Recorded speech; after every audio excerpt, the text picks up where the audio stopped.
Hi, I'm Dr. Scott Rice with Rice Dentistry, and I'd like to take a few minutes to talk about replacing your teeth with dental implants. Let's talk a little bit about replacing multiple teeth with implants. So when you have to replace multiple teeth, you don't need a dental implant for every single tooth. They're so strong that you can bridge across them to do the entire set of teeth. What I'm holding here is what would be considered the traditional all-on-4 approach, where 4 dental implants are used to replace an entire set of teeth. We prefer to add more than that. If we can add 6 or even 8 implants, a patient's going to have a lot better feel about the long-term success.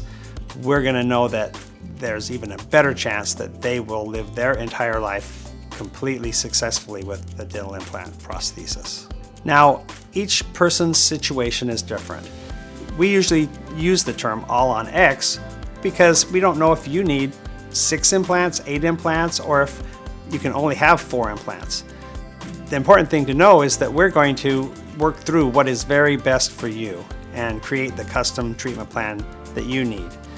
If you have any interest in this or have any further questions, please give us a call. We'd be happy to discuss it further.